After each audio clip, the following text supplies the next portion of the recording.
This is Athletes as Educators with former pro basketball player, championship winning coach, and author Angela R. Lewis. Angie Lewis interviews current and former athletes who are passionate about sharing the lessons they've learned and the experiences that have shaped their lives. A resource for parents, a guide for student athletes, a source for current and former athletes, keys to transition off the court. Welcome to the Athletes as Educators podcast with Angela R. Lewis. Welcome to this episode of the podcast. I'm Angie Lewis. As always, thank you so much for joining us. Today we are talking about social justice on segment 3. And this segment, we're talking to current and former athletes who have a heart for helping others, for advocating for others, which is very different than philanthropy. This segment is people who are actively working to create change in their communities. And this is a recap of an interview I had with Terri Lakowski. She's a friend from a long time ago when we used to play ball together. And Terri is the CEO of Active Policy Solutions. And she's an expert with youth sports policy in the United States. She's also helps with education outreach and has worked with organizations on issues relating to youth development, health and fitness, Title IX, gender equity, and civil rights. And what I loved about this is that Terri identified at a very young age that there was a problem with the way that women's sports were treated, and she advocated pretty early on for equal access and equal opportunity to facilities for young women. And so you'll hear in this interview why Terri's so passionate about this. She's out in DC working really hard at the federal level to make change.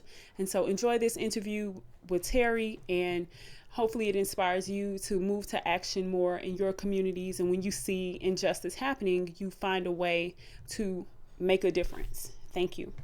You're absolutely right. Will you talk about your career progression? So after college, after undergrad, you decided that you really wanted to work in Title IX and women's and providing opportunities. Yeah, actually, it started a little early for me. So when I was in high school, I definitely felt like I got the short end of the stick as an athlete. My basketball team, we played in a small, quote-unquote, girls' gym. It had no air condition. Cheerleaders never came to our game. We never had the same kind of support and publicity as the boys. And I remember my parents, complaining and speaking with the athletic director and them pretty much ignoring us and just being so angry and feeling helpless. Like, why am I, being treated second class for the boys basketball team just because I'm a girl? And when I was a sophomore in high school, I took a class in education law, and I first learned about Title IX. And I got angry. I was so upset when I found out there was this law out there that required schools to provide equal opportunities for women and men in sports. And no one told me. And my school was violating it. And so that summer, I went to the ACLU of Eastern Missouri and started a Title IX education and outreach project working with their attorneys. And as part of that effort, I actually went around to high schools and little leagues and, parent groups in the St. Louis area, teaching parents and kids and coaches about their rights under Title IX. Because I wanted to make sure that the same thing that happened to me didn't happen to other student athletes where they had their rights violated and didn't even know they had a mechanism to stand up for themselves. So that's really what got me started.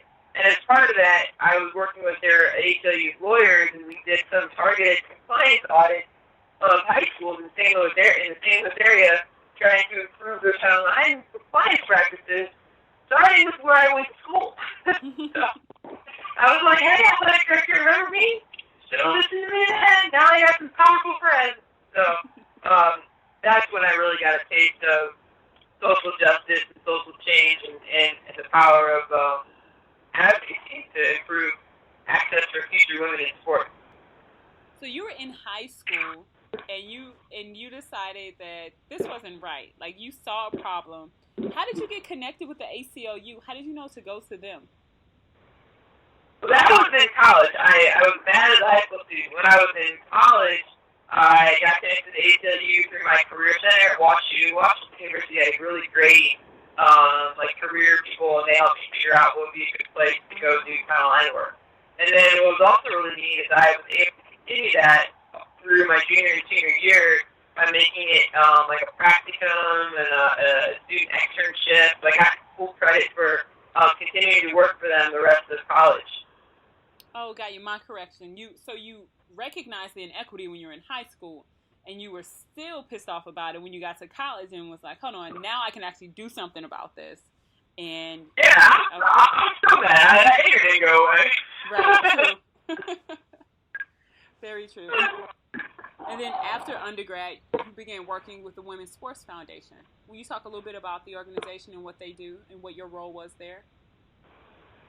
Yeah, sure. So, the Women's Sports Foundation is a national nonprofit dedicated to women and girls in sports. And so, after working at the ACLU, I wanted to continue my advocacy on a national level, and they are the only ones who really do that. So, I went there, and I actually started as an intern, working directly under the CEO in supporting their advocacy. So, my job was to field calls from parents and kids and coaches around the country who were struggling every day with their child line issues, and I got to help them understand the law and come up with solutions and be an advocate in their local schools.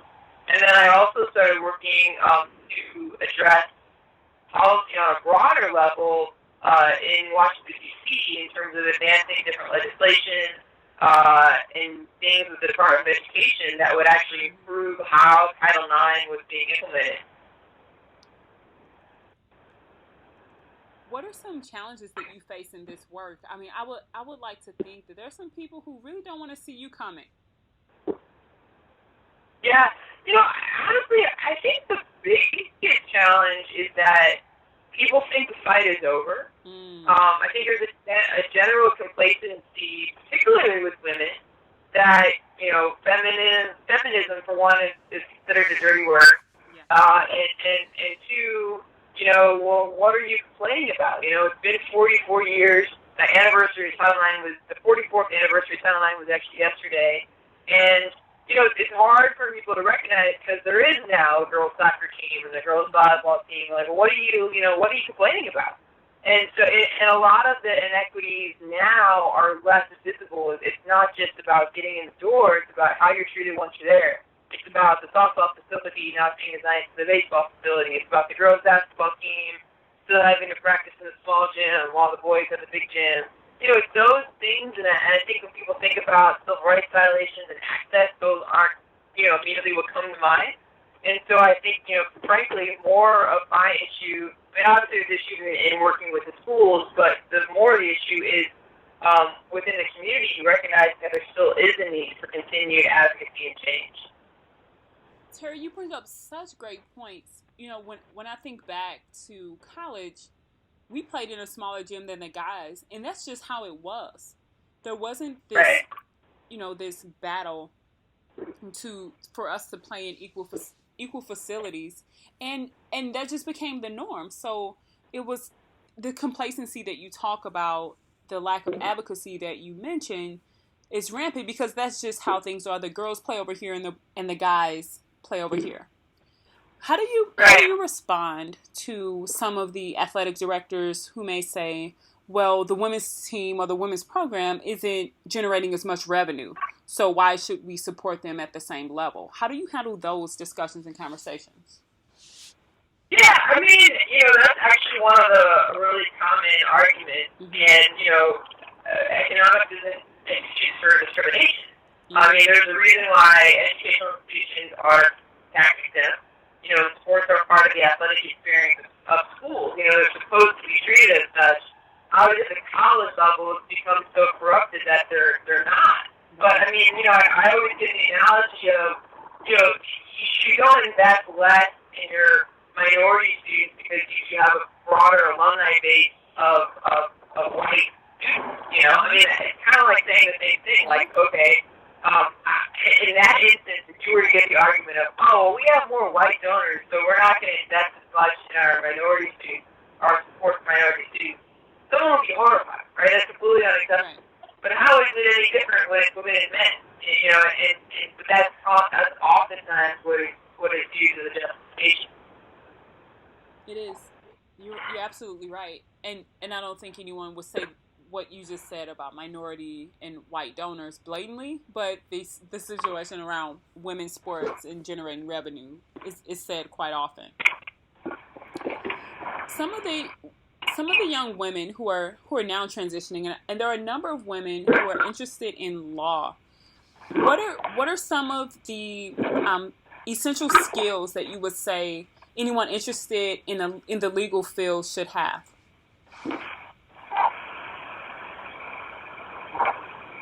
I mean, law is a lot like sports, the full contact sport. You can't be shy. You have to be aggressive. And you can't, you have to be willing to get back on defense. I mean, law is tough. You have to have resilience. You have to be willing to work hard. And I think, all the things that make you a good athlete are going to make you a really good lawyer. Most important thing is not getting pushed around. Law is still very much an old boy club, and it's all a lot about who you know. Not necessarily what you know. So I think that, as women, it's often harder, to network. And I think that's, a really critical part of the job. A lot of decisions and a lot of hiring are made on the golf course in law. So, I think those are pieces that are really important for women to understand and develop as well. Lastly, Terri, before we close, I want to talk about you being an entrepreneur. I mean, you were working with the Women's Sports Foundation, you were loving the work, doing the advocacy work, and then something happened that you told me about. Will you talk a little bit about that and why you made the decision to continue this work with your own company? Yeah, I lost my job. When the economy fell out, we had to close our advocacy division. The foundation lost a lot of money, so I lost my job. And I think, frankly, it was my training as an athlete that probably kept me sane. I mean, just kind of thought back to all the days where I've broken this bone, and, you have to rehab, you have to rebuild, and you just come back. And so that's kind of what I did. I was trying to figure out what I wanted to do, and realized that I wanted to continue doing what I had been doing and just need to find a way to do it. So I reached out proactively to my colleagues and relationships that I had and networked and identified some people who wanted to bring me on as a consultant. And, one consultancy led to two, led to three, and 7 years later, that's what I'm doing now. That's so. I think there are a lot of athletes who have interest in entrepreneurship and want to be entrepreneurs, and a lot of them are. And it seems like that background of, like you said, getting back on defense and getting up when things don't work, makes entrepreneurship a natural fit for a number of athletes. What are some things, if there are athletes who are thinking about stepping out there, what should they know? What's some tips you have for them? I think that, really, it's very rewarding, but it's also very challenging running your own business.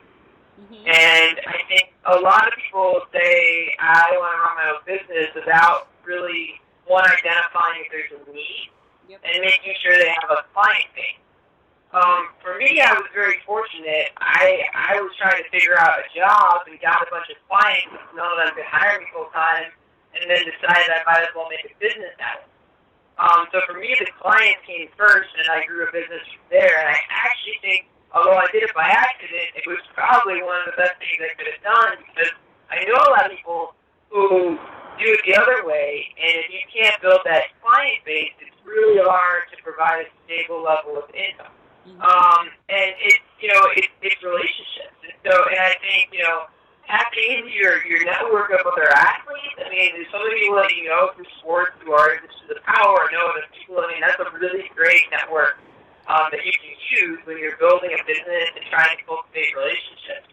So I think that's a really important tool. The other piece is, not being afraid to kind of take risks, which I think something you do in sports, right? You're not afraid to take that last shot. And, when you're out on your own, running a business, you got to be able to take risks. And the first couple of years are tough, but it's that mentality of, it's like a rebuilding season, after you graduate all your seniors. You're going to get your butt kicked for a little while. And that's okay. That's just part of the deal. And I think you have to understand that, your first season after you graduated, your state champs, you're going to get your butt kicked, but you're rebuilding, and 3 or 4 years down the road, you're going to be fine. And just having that longer-term vision when you're an entrepreneur is also very important. Yeah. Terri, Terri, there is no question that you're passionate about the work that you do, about your company, about the advocacy for youth and women. What keeps you motivated and pushing forward? Yeah, I don't want to see the same mistakes happen to other women that happen to me. Both in terms of, not having access or opportunities when they should, and also just not enjoying the sport and the fun of the game in the way that I think I could have.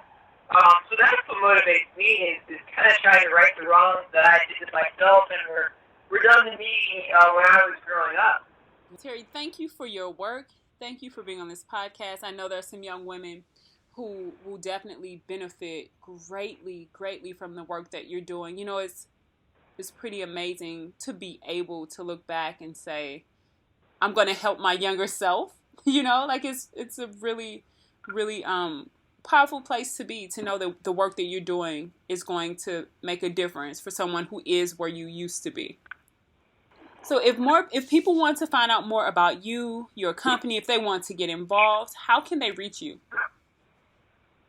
They can go to my website, activepolicysolutions.com, and my information and contact info is all there. I also have a lot of really great resources on Title IX and sport access as well. Perfect. ActivePolicySolutions.com. Find out more information about Terri Lakowski and her business, and reach out and learn about Title IX so that we can make sure that more young women have opportunities and access to resources. Thank you so much, Terri. Cannot wait to see you this fall.